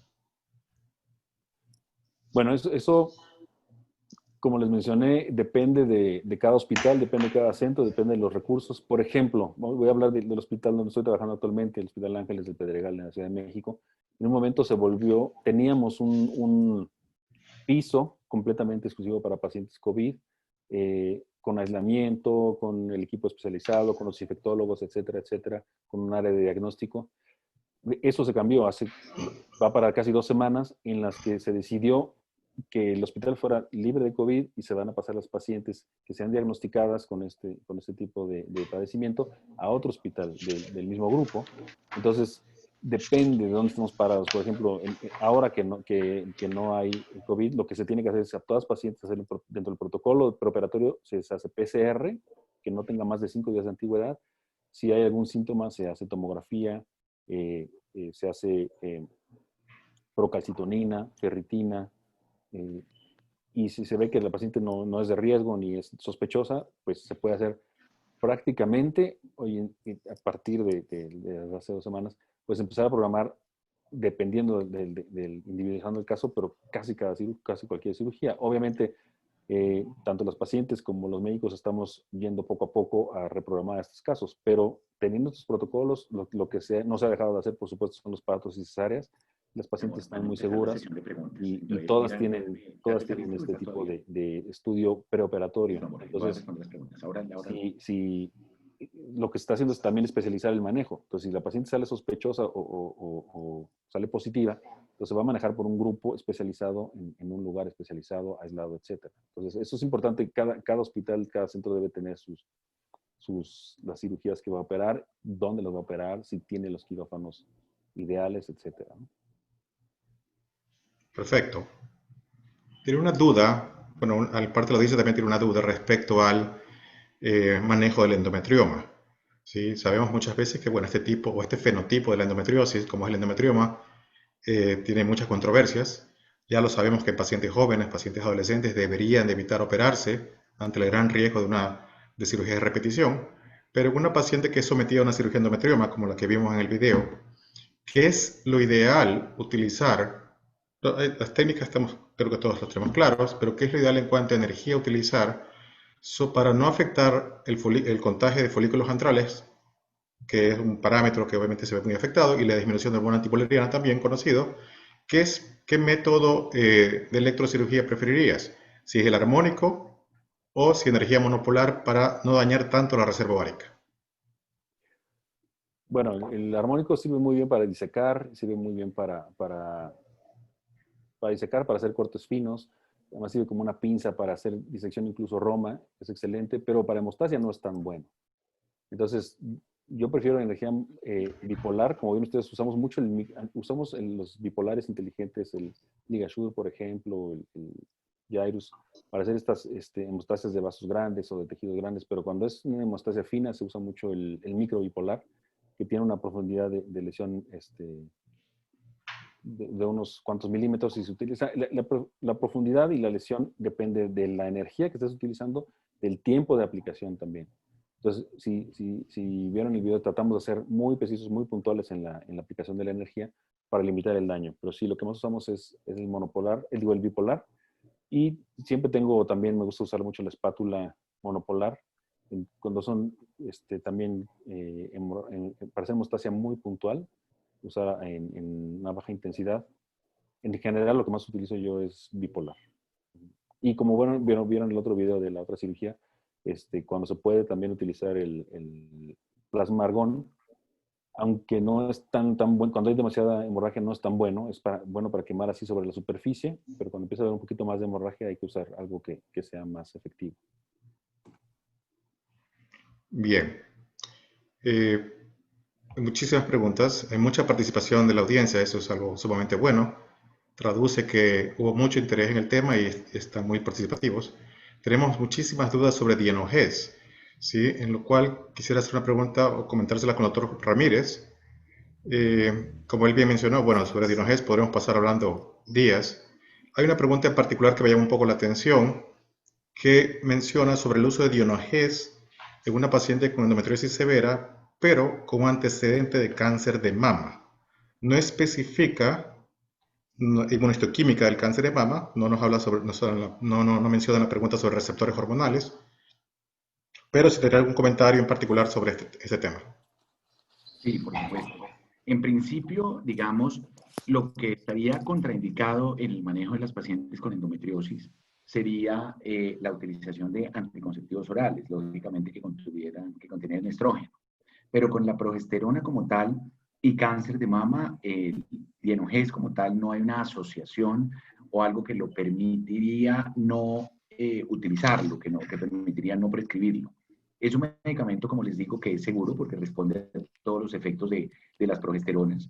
Entonces, no tiene una contraindicación como tal. Lo que dijimos cuando utilizamos las hidroxiprogesterona eran pacientes que tenían unos efectos muy importantes en términos de retención en los quistes a nivel de seno, mucha congestión mamaria, pero específicamente una paciente que tenga una endometriosis severa y tenga el antecedente de cáncer de seno, lo que dice usted, doctor Rodrigo, es perfectamente válido. Hay que mirar también qué tipo histológico es, pero en principio no estaría contraindicado y se podría utilizar. Muchísimas gracias, doctor.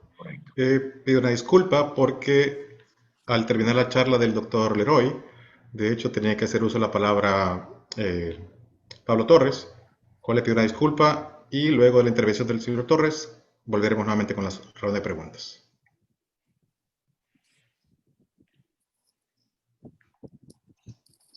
Bueno, muy buenas noches. No se preocupe, doctor Vázquez, no hay ningún problema. Primero quiero agradecerles muchísimo a usted, doctor Vázquez, al doctor Juan Carlos Ramírez, al doctor Leonel Leroy y obviamente al presidente de la sociedad, el doctor Guillermo Campuzano. Hemos tenido casi 1.500 asistentes el día de hoy, cerca de 150 preguntas. La verdad que es muy exitoso. Les felicito a todos. Nosotros como Exceltis queríamos darles las gracias a todos los participantes, los médicos expositores, también a la fuerza de ventas, a los visitadores a médicos de todos los países que son los que transmitieron esta información para que los médicos puedan asistir hoy. Muchas gracias por ese soporte. Y como Exceltis, nada más lo que les queríamos comentar es que somos una empresa, como ustedes muy bien lo conocen, de origen europeo, con calidad europea en nuestros productos, con bioequivalencia en vivo, que les da mucha seguridad en la prescripción a ustedes. Veía en las preguntas que hablaban sobre el costo, bueno, del Dienogest en general. Nuestro producto tiene un costo muy asequible, entonces también eso quería comentarles. Y quería comentarles que en Chile existe nuestro Dienogest con la marca Dalgiet.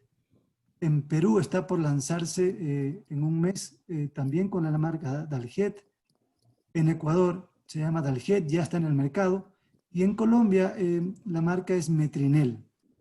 Entonces es una opción más en el mercado, como hay varias, como lo han mencionado ustedes. Nada más queríamos ponerles a su disposición nuestra bioequivalencia en vivo, la calidad europea de nuestros productos y más que nada que sepan, perdón, que siempre que sea educación médica continua, ustedes pueden contar con el apoyo de Exceltis, porque Exceltis siempre va a estar ahí marcando una diferencia en eventos como de este tipo, que realmente pues son de excelencia. Así que muchísimas gracias, doctor Vázquez, y les dejo con las preguntas. Buenas noches. Muchas gracias. Sí, realmente como lo mencionó perfectamente, estamos sobre las 150 preguntas. Muchísimas de ellas se sobreponen una con otra. Voy a tratar un poco de sintetizarlas o de juntarlas. Sobre el Dienogest, doctor Ramírez, sí. Perfectamente lo dijo en su charla, bueno, está perfectamente documentado, hay evidencia sobre el uso a largo plazo, hablamos de 60 meses, 5 años, o incluso más. Hay una pregunta en particular que dice, si se inicia una Dienogest en un adolescente, partiendo de la premisa que evitar una cirugía, sí. ¿Hasta cuándo se puede usar? Correcto, excelente pregunta. Excelente pregunta porque, digamos, la Asociación Americana de Ginecología Pediátrica del Adolescente dice que una paciente que esté en este rango de edad y la paciente esté sintomática para endometriosis, la paciente primero hay que ofrecerle 6 meses de manejo médico antes de llevarla a un procedimiento laparoscópico. Entonces, partiendo de esa base, ahí tenemos 2 grupos de pacientes. Un grupo de pacientes en los cuales usted le da una prescripción de 6 meses de Dienogest y la paciente respondió muy bien. Esta paciente no habría ninguna indicación de suspenderse. Si la paciente quiere seguir utilizándolo y le sirve como método de planificación, sabemos claramente que el Dienogest no lo podemos pensar nosotros que es un método de planificación, pero es un método que tiene un efecto anovulatorio in vivo e in vitro muy importante. No le podemos decir a la paciente que está planificando con el dienogest, pero que de todos modos el efecto anovulatorio que tiene no le va a permitir embarazarse durante el tiempo que lo esté utilizando, cosa que no es el plan en la mayoría de los adolescentes, sino utilizarlo un tiempo largo. Si nosotros no tenemos respuesta en la terapia farmacológica, esta paciente sí está indicado hacer una laparoscopia 6 meses después y podemos considerar una falla en la respuesta médica, al tratamiento médico. Si nosotros vemos que la paciente está respondiendo adecuadamente bien y lo está tolerando además, uno lo puede dejar un tiempo mucho más largo.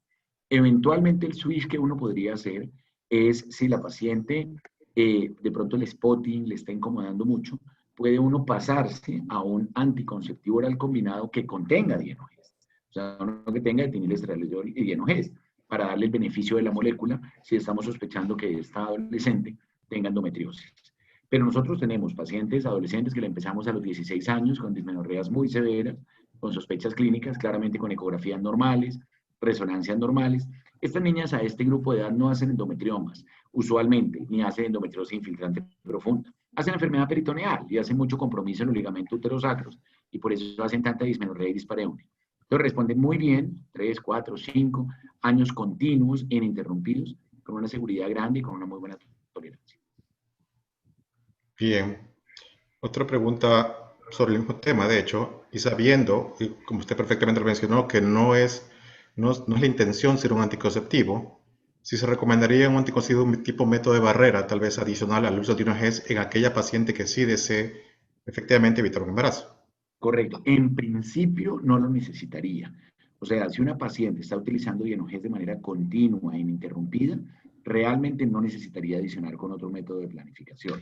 O sea, no es el target que el medicamento sea dirigido como un anticonceptivo, pero sí el efecto anovulatorio que tiene, el espesamiento también que produce a nivel del moco cervical por ser una progesterona, hace que realmente por esos dos mecanismos la posibilidad de embarazos estando utilizando dienogest realmente casi sería equiparable a estar utilizando un anticonceptivo oral combinado de manera cíclica o de manera continua. Perfecto. En posmenopausia, sabemos que hasta un 2 a 4% de pacientes pueden presentar endometriosis en la posmenopausia. Paciente, hay una pregunta específicamente sobre el tema.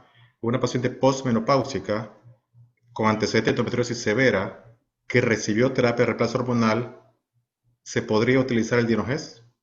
Bueno, en principio la idea es que no hay muchos estudios en mujeres posmenopáusicas y dienogest. O sea, es un medicamento para utilizarlo en pacientes que tengan, que están ciclando, en pacientes que están ovulando, pero que haya estudios de recomendación en una paciente posmenopáusica para manejo farmacológico de endometriosis, realmente no.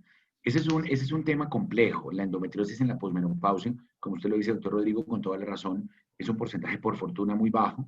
Mucho ojo con esos endometriomas. Yo le tengo mucho respeto, y lo citamos tal vez en la reunión del martes. Yo le tengo mucho respeto a este endometrioma en la perimenopausia, porque para mí estos endometriomas podrían eventualmente llegar a tener un compromiso incluso mayor oncológico. Sabemos que hasta el 2 al 6%, según la literatura que uno revise, los endometriomas pueden llegar a tener compromiso de degeneración o hacia un carcinoma de células claras o un carcinoma endometrioide. Entonces habría que mirar si esa paciente mejora en la posmenopausia, es mejor ofrecerle ya un tratamiento quirúrgico radical y sentarse con ella y decirle, bueno, no ahora hacerle una histerectomía con salpingoforectomía bilateral, porque le da a uno temor que esos endometriomas eventualmente pudieran llegar a tener un compromiso maligno. Pero digamos lo que haya estudios realmente de endometriosis y mujer postmenopáusica en manejo con dienogest, realmente no conozco. Muchas gracias. Hay muchas preguntas sobre fertilidad, de igual manera. Para respetar el orden de las charlas, pues bueno, ese tema se va a tocar con mucha más detalle en la sesión 4 de este webinar con la doctora Patricia León, que va a hablar sobre infertilidad en endometriosis. Entonces, ese tipo de preguntas las podríamos tal vez diferir para aquella sesión. Continuando nuevamente con el tema de endometriosis profunda, hay una pregunta sobre el endoceptivo endouterino, un progestágeno que es endoceptivo endouterino y endometriosis profunda. ¿Qué aplicabilidad tendría? Correcto. Realmente, para mí, los resultados con el endoceptivo son resultados modestos en endometriosis. O sea, no son resultados contundentes. Nosotros no podemos hablar que el endoceptivo tenga una mejoría como tal en de cambiar, por ejemplo, el estadio de la enfermedad. Pero es claro, y no podemos negar, que un síntoma cardinal de la mujer con endometriosis es la dismenorrea. Pues obviamente el 70% de las mujeres que utilizan el endoceptivo entran en amenorrea. Entonces, claro, el hecho que una paciente ya no esté menstruando tiene unos beneficios importantes, el hecho que el levonorgestrel en esta presentación tenga un efecto importante sobre control de la dismenorrea. Yo no he encontrado realmente ningún estudio con endoceptivo, ni en endometriosis infiltrante profunda, ni mucho menos en manejo de endometrioma, que para mí sea contundente con una respuesta buena en ese sentido. Mejora la parte clínica, eso sí no lo podemos negar en el tema de dismenorrea. Pero quiero ver la opinión de Leonel, si comparte exactamente lo mismo en la respuesta clínica con el endoceptivo con Mirena, con el endoceptivo, perdón, por la marca comercial haberlo citado, con la respuesta realmente en terapéutica para cambios de estadio de endometriosis. Sí, bueno, totalmente de acuerdo, ¿no? No va a cambiar la tapificación, no va a mejorar la enfermedad como tal.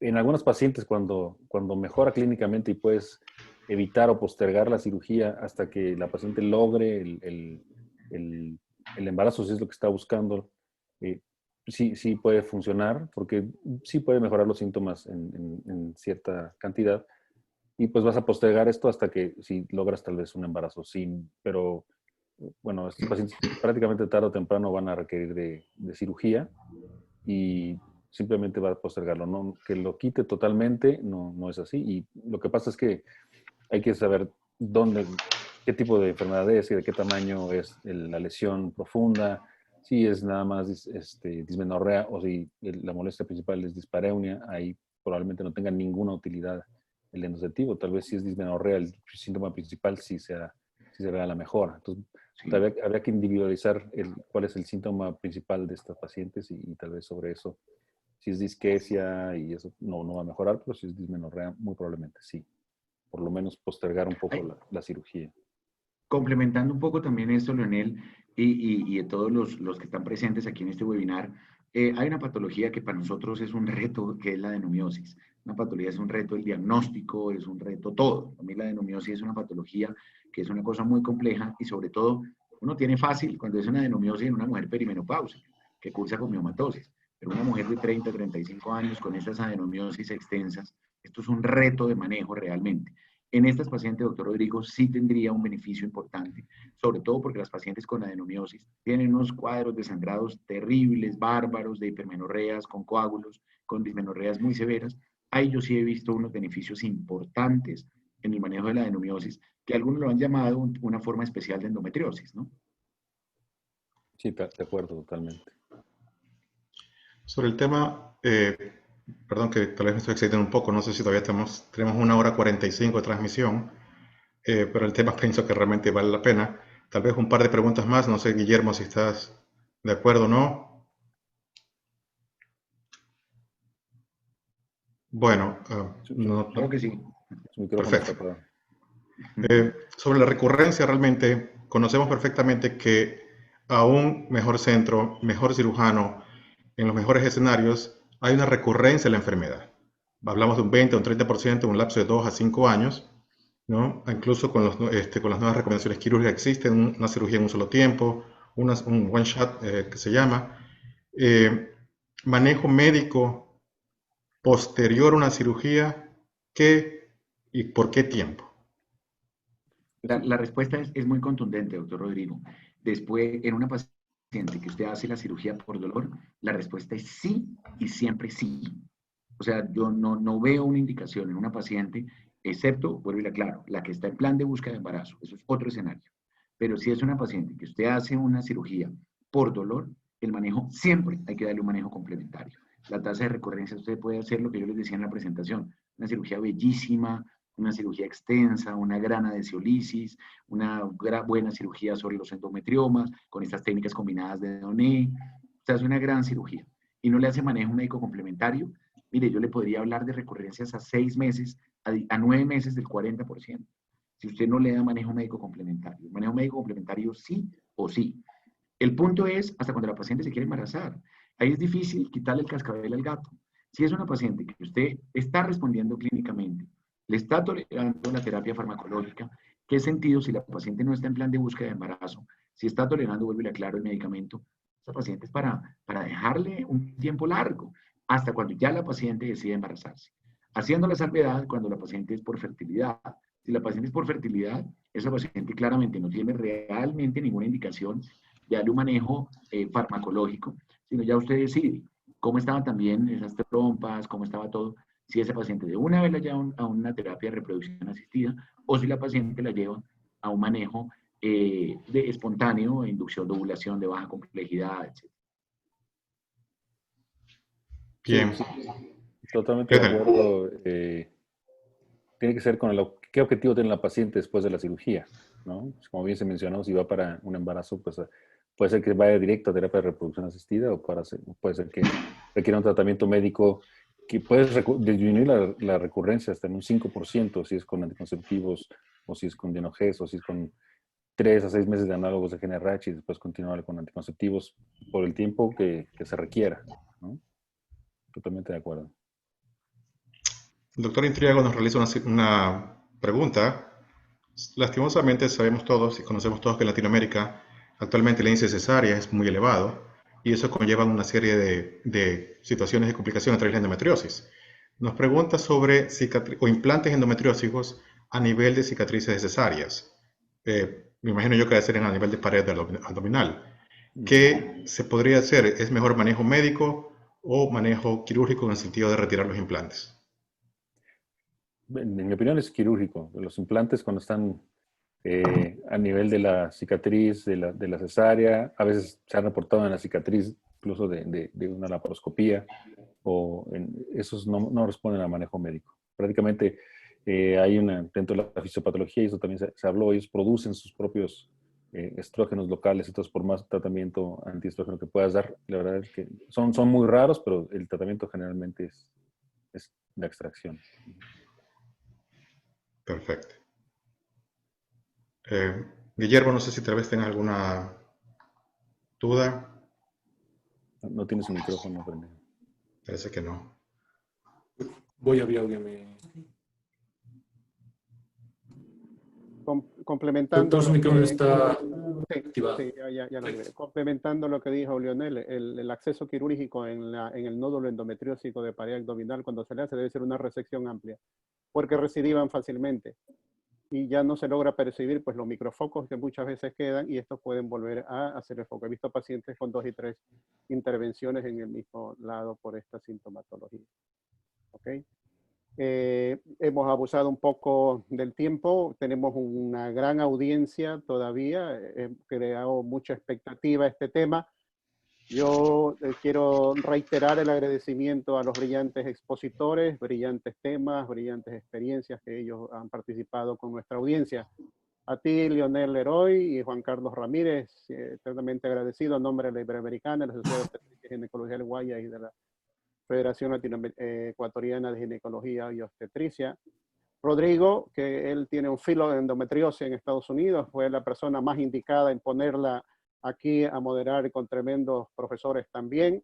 Se hizo su posgrado en México, es un ecuatoriano, lo tenemos nosotros como uno de los voces autorizadas en endometriosis en nuestro país. Gracias a todos ustedes, gracias a Exceltis, José Manuel, Pablo. Gracias a ustedes por la invitación, Guillermo. Gracias por haber participado de una forma muy desinteresada, pero con mucho bagaje de conocimientos de poder compartir con más de 1.500 personas que nos han estado, 1.600 que nos han estado escuchando ahora. Eso reitero nuestro agradecimiento. Y a la agradable audiencia decirles que el próximo martes tenemos nosotros la 3ª sesión y el día jueves la última, ¿ok? Y los temas pues ya ustedes los tienen en pantalla. Es el diagnóstico clínico que está muchas situaciones se están innovando en ese sentido.